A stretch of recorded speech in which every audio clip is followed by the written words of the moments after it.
Hello, beautiful people. I hope you're doing well today.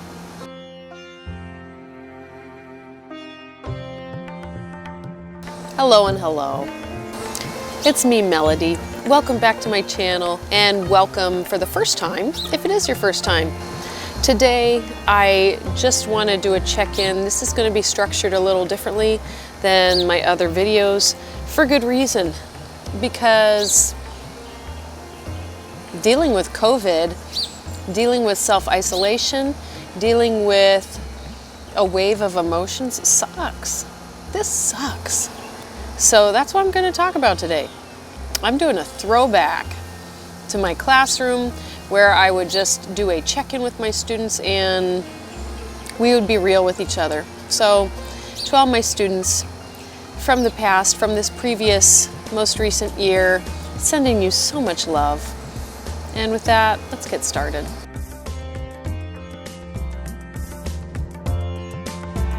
This pandemic, self-isolation, being scared most of the time unless I'm distracted by something else, this is hard on somebody. Today's video harkens back to the spirit of self-care and the reason why I became a coach to begin with, because I go through stuff all the time. And in my journey to healing and to taking care of myself in the best way, I want to share that. Because if I discover something that works, I want to share it. It's my duty as a human to share that with other people. So for those of you that don't think coaches or therapists or helpers or leaders should have any problems, maybe this video is not for you. But for those of you who would prefer to take advice from people who are knee-deep in the struggle right next to you, then stay tuned.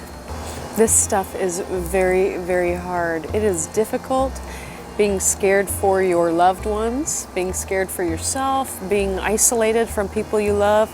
I'm an introvert, but I'm also a very extroverted person. I loved being in my classroom with my students, and it doesn't make me happy, it doesn't make me feel good to say, I don't want to go back this fall. I am frightened to return to my classroom this fall. And to all the parents out there who are struggling with knowing what to do with your kids, I'm very sorry, my heart goes out to you. I have a little one too, and man, it's been a struggle teaching with him on my lap or in the high chair crying or whatever, trying to take a little feeding break to help him out and then go back to my kids, my other kids, right? People forget that teachers feel a responsibility to so many. We don't just clock out at the end of the day. We love your children. We love our students. I got Mother's Day cards from my students before I ever became a real mom. The mom is somebody that you can adopt into your life, who you share love with, and who nurtures you and who cares for you. Right? So today's video is a little bit different because I'm doing a throwback to my classroom style where I'm just being real and authentic, and we're kind of solving problems together. There was one beautiful morning.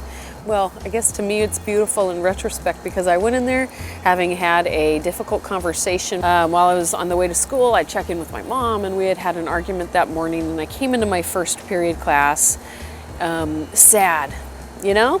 And my students and I would check in with each other, and one kid said, well, how are you doing this morning, Miss Brown? After I checked in with them and I was busy putting on a smiley face, putting on a happy face, trying to be, you know, on top of my business, being the adult in the room. And I said, you know, you guys, I'm not feeling so good today because I was on the phone with my mom and we got into an argument. And you know how sometimes you might leave for school and the last thing you say to somebody wasn't something good and you're just sad for the day? And they're like, yeah. I said, well, that's what I'm going through this morning. What do you recommend for me?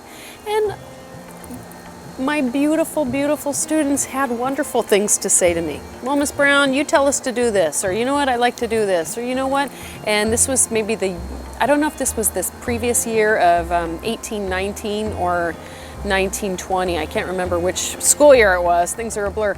But one of my kids introduced me to ASMR, and they showed me what it was, and I was horrified because I think they zeroed in on we projected it to the front of the class from the computer. I think they showed me somebody chewing food and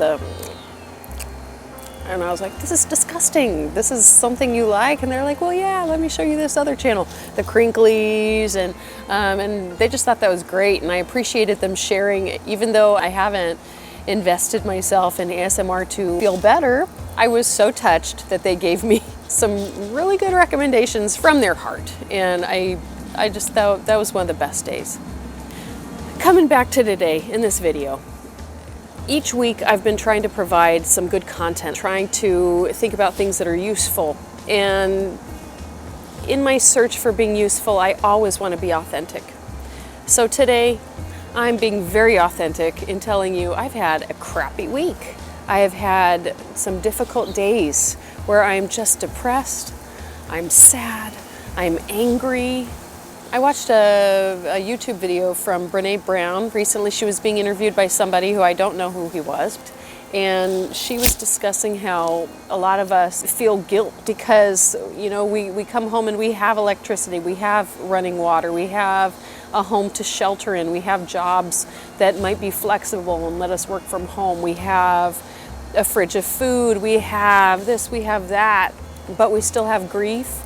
And we still have anger, and we still have all of this. And she said, and every time you tell yourself, snap out of it, look around you, you've got this and this and this, you should be grateful.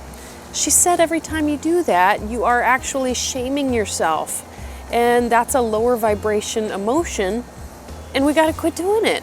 I constantly correct myself or try to pull myself back up if I'm feeling sad by looking around saying, Melody, you've got running clean water.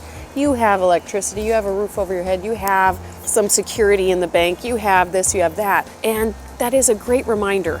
But instead of telling myself, snap out of it, now I'm saying, let's be grateful and let's also look at the emotion that you're having. Let's let this pass through. What's going on? So now this week I'm trying to do a better job listening. And some of the tools that I'm using are journaling, exercising. To be honest, I'm not comfortable leaving the house right now. I have a baby. You guys know I've been talking about that. I have an 8-month-old little boy, and all of this stuff happened when I was out on maternity leave. I had him at the beginning of November, so he's just turned 8 months. But when we went into quarantine, mid-March, that was when I was sort of preparing to go back to work. During maternity leave, I had postpartum depression, days where I'm just crying all day, not feeling connected to my kid, thinking, am I ever going to be a good mom? How do I even do this? Not, when newborns are first coming into the world, they don't look at you much. They don't, they're not smiling at you. You're not connecting, so I'd look at them and I'd be like, wow, you came out of my belly and I have to take care of you. And it was sort of like perfunctory performance. It was just going through the motions. And I did my best, but I was scared and frustrated and tired, right? Because you're not sleeping. All of these things. And again, I was so blessed. I had my mom stay with us for a few days. My husband is very supportive. But if you don't know what to do, you're still, you just still don't know what to do. So that was going on.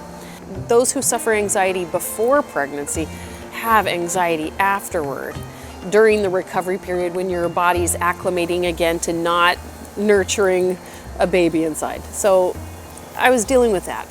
And then we go into COVID, we go into quarantine. That was hella scary because I'm scared my husband might get sick.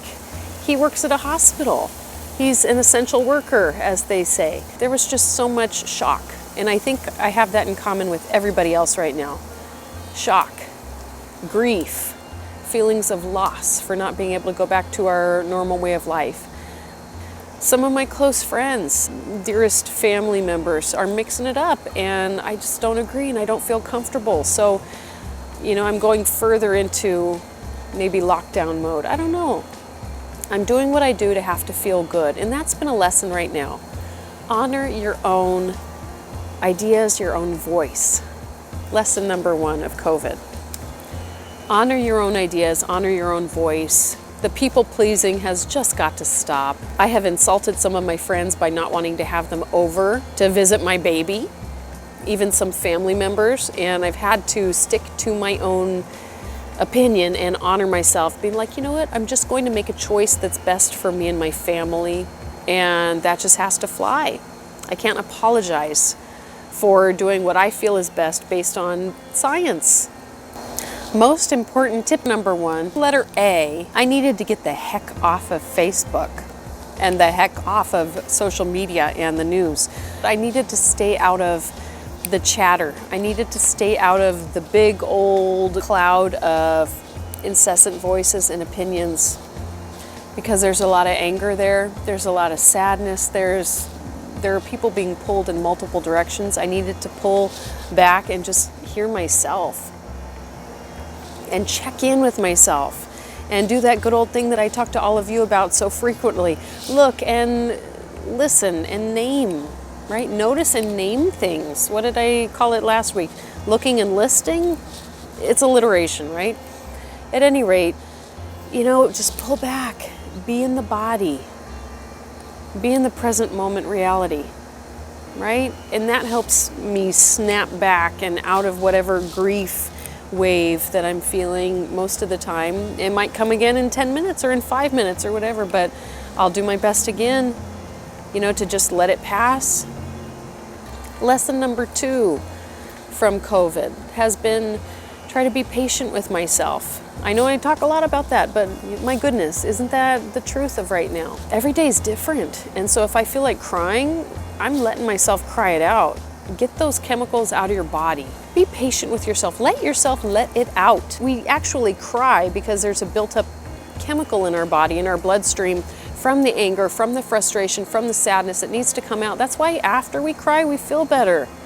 So lesson number 2 from my COVID lifestyle has been just let the emotion out and be okay with it. Lesson number 3 has been try to take care of my body. So, where is it? Even more than usual. Here's my smoothie. Nutrition, exercise, sunlight, being in nature. Those things are really, really, really, really helping. This is number 4. Lesson number 4 has been stick to my spiritual practice. And what does that mean? That means I'm praying a lot. That means I'm doing energy work on myself. That means I'm connecting to my higher self and my soul and the part of me who in 20 years is going to be looking back and being so proud of me because I made it through this horrifically hard time in history. Thinking of who I'm going to be turning into, who I was, what I bring to the table, who is Melody in this moment, who am I in this moment?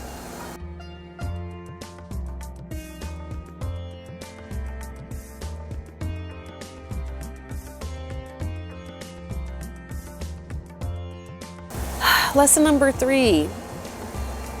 My hands look weird.